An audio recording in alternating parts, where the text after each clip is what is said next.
Magandang araw sa ating lahat, lalong-lalo na sa ating mga SSS pensioners na nag-aantay sa second tranche 1K pension increase. Isinaad ko po sa aking mga vlogs na wala pa pong second tranche. Alam kong napakarami ang nag-aantay sa second tranche at gusto pong ipaalam sa inyo na wala pa pong second tranche. Maraming mga vlogger ang gumagawa ng mga content na hindi naman talaga totoo. Kasi yung iba nagko-comment sa akin, Idol, kailan ba talaga ang second tranche? Yan po is wala pa.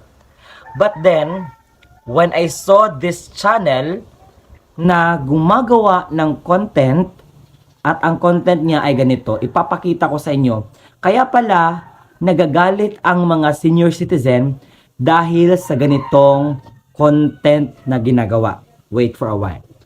Nang makita ko itong channel na ito, nakita ko na ito ay nag-a-upload ng mga videos na hindi naman talaga totoo. May nagawang video siya noong June 14 at saka June 17. At ang sabi sa kanyang post ay second tranche 1K increase payout na ngayong Lunes. At meron pang isa. SSS second tranche 1,000 increase payout na ngayong Lunes. Yung isa is June 14. Ngayon naman nag-re-upload siya June 17. At ngayon lang anong petsa ngayon? Nag-upload naman siya na ibibigay daw ang SSS 1,000 increase. Ngayong araw lang talaga.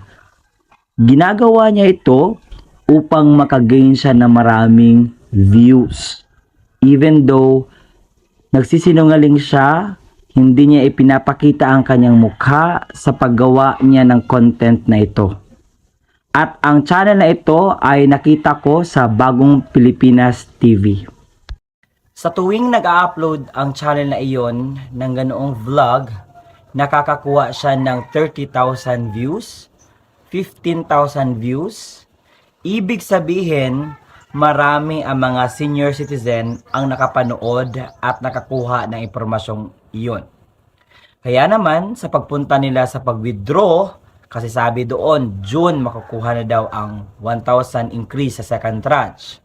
Kaya, paggawa ko ng video, which is sabi ko, wala pa talaga, so, magko-comment sila nagsisinungaling. Lahat ng vloggers ay nagsisinungaling patungkol sa para makakuha lang sila ng maraming views. Para sa akin po, as long as masabi ko po ang katotohanan, hindi pa ako nag-after sa views. Ako, ipinapakita ko ang aking mukha dito sa YouTube para naman ipaalam sa inyo na ako ay hindi natatakot dahil nire-research ko ang lahat ng mga contents na ibinibigay ko. Yun, sa channel na iyon, hindi po yun mga katotohanan ang mga sinasabi. Kaya naman, dito ipinapalam ko, inuulit-ulit ko na wala pa ang second tranche 1,000 pension increase. Huwag po kayong magpapadala sa mga content ng ibang vlogger dito na ang kanilang intensyon ay kumuha lang ng maraming views. Oo. Dapat take note lahat ng mga vloggers. Gagawa dapat tayo ng mga contents na yung totoo. At dapat ipapakita natin ang ating mukha. Para naman malaman nila kung sino yung tao ang nagbigay sa mga informations. Dahil kung puro lang yan mga pictures, puro lang yan mga slideshows, parang hindi yan talaga makabigay ng convince factor. Dahil yung iba, puro picture, puro ganito ganyan, hindi naman nila isilaysay kung ano yung saan bang article nakuha, saan bang website nakuha. O yung iba, todo gawa-gawa lang ng content para lang makakuha ng mga views. Sa akin, kung mayroong manood, okay. Kung walang manood, okay. As long as ang aking channel ay nagsasabi ng totoo patungkol sa mga impormasyon na dapat kong ipapakita dito sa aking YouTube channel. Marami ang nagsasabi, Idol, mayroon kasi akong nakitang ganito, approve na daw, makukuha na daw namin. Wala pa po. Huwag kayong maniniwala. Ako mismo ang magsasabi kung meron na. Kasi inaantay ko din yan. Kasi meron din akong mga kakilalang mga senior citizen na inaantay ang second tranche 1,000 increase. At kung malaman ko yun, hindi ako magdadalawang isip na ibigay ang mga dapat ninyong malaman na mga impormasyon dahil mahal na mahal ko ang mga senior citizen. Dahil sa aking mga contents dito, halos mga senior citizen ang mga nanonood, nagtatanong at gusto na ipaliwanag ko ng malinis para maklaro nila ang mga impormasyon na dapat nilang makuha. That's why, before I make a vlog, before mag-post ako ng mga videos dito, may make sure ko na ipapakita ko ang aking mukha kasi digdidan ko ang kapalit sa paggawa ng content. At gusto ko na ito ay totoo, legit. Oo. Kaya po, pwede nyo pong i-block yun. Pwede nyo po yung mass report para po mapigilan na ang pag-spread ng mga fake informations. Dahil napakarami pong mga taong nanonood doon, 30,000 in just a day. Nga lang, naka-upload siya ng isang content 2 hours ago. Umabot na ng 1,000 to 2,000 ata yung views na yon. So, marami ng taong nakakaabang, maraming taong napanood. At ang pinapanood nila ay maling impormasyon. Kaya naman, kapag makita sila ng mga ganitong content, ay nagagalit na yung mga senior citizen.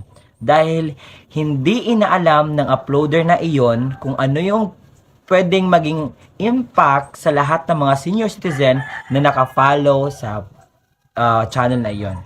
Nakakuha na ng mga thousands followers yung channel na iyon. So, ibig sabihin, marami ang mga nakakita na hook up sa mga uploads niya. Kaya naman, sa lahat ng mga manonood ng mga vlogs, make sure po na i-legit check nyo po ang mga sinasabi nila. You can do your research also. Pwede nyo pong i-search dyan sa Google. Pwede po yun. Kung ano ba ang mga status sa second tranche 1K increase. Kasi ako naman, ginagawa ko, inaantay ko yung mga impormasyon na lalabas sa legit na websites. Dahil marami po dyan sa Google. Oo. Dahil ayaw ko na lahat ng mga senior citizen nagagalit. Lahat ng senior citizen parang, dinideprive natin sila. Lahat ng mga senior citizen ay pinagsabihan natin ng kasinungalingan. Lahat ng mga vloggers, kindly take note na tayo po ay pinapakita dapat ang katotohanan. Ipinapaalam dapat ang katotohanan. Hindi puro views lamang ang ating gustong makuha. Okay? Make sure na yung content natin is legit. Yung content natin is hindi puro views lang ang inaatupag. Kundi puro katotohanan. Walang bahid ng pera-pera lang. Oo, makakapera ka nga sa ginagawa mong content dito sa YouTube. Pero yung mga taong pinapanood sa content mo, hindi mo inalam kung ano yung maging impact sa kanilang buhay when it comes to that kind of thing ginagawa mo. And I would really suggest sa lahat ng mga manood, huwag nyo pong panoorin lang ang isang content at kunan yun talaga na, totoo na to, puntahan ko to mamaya, baka meron na talaga. I-double check nyo po, i-verify nyo po, para hindi po kayo ang lugi, hindi po kayo ang mahihirapan. Hindi ko alam kung paano yung maging reaction ko ngayon, no? Ako ay naaawa at parang nagagalit sa ginagawa ng ibang vloggers, no? Parang kinukuha na nila ng pera yung ibang tao. No, sayang ba? Sayang yung platform na kanyang platform niya like YouTube na sana'y makapag-spread lamang siya ng totoo, tunay, hindi yung puro fake news. Baka mamaya mag-a-upload naman yun si Bagong Pilipinas TV. At ang mangyayari, marami na namang mga senior citizen ang makapanood. Please, to all senior citizen, refrain from watching that channel, yung lahat ng mga videos niya. Dahil ini-scam lang kayo. Oo. Sinasabihan lang kayo ng mga kasinungalingan. And I don't want you to hold a grudge. No, na, ganito ganyan. No. Stop na po kayong manood sa ano. Pwede nyong i-report yon. Kasi yung iba nagagalit sa sa mga sa comment sections. At hindi ko alam bakit sila nagagalit. Ano ba yung nasabi ko? Kasi puro naman yung tama. Pero pagkakita ko sa channel na yon, they have the reason na magagalit. The information that I am giving you is correct and legit, but nag-contradict sa content na ginawa ng isang channel na iyon, parang hindi kayo makakapaniwala. Saan ba talaga kami stand up with the truth? Sa iyo ba? Sa akin ba? Or sa content na ginagawa ng isang channel na yun? So, kaya naman, pwede kayong magalit actually. But, kindly legit check. So, una-una, dapat paniwalaan nyo yung mga vloggers na merong pinapakita ng mukha. Meron nga akong mga pinapanood ng vloggers ito. Sobrang happy ko kapag pinapakita nila ka ng mukha at isinasalaysay nila ang katotohanan. Sobrang happy ako niyan. At sabi ko pa, more views to this.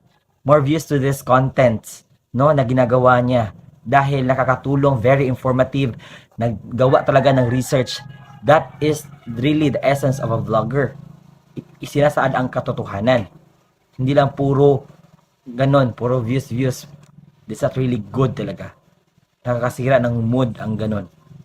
Ako, nakikita nyo talaga ang pagmumukha ko dito sa YouTube. Kasi gusto kong ipahayag kung ano yung katotohanan para sa ating lahat. Na sana'y nakuha na natin ng leksyon.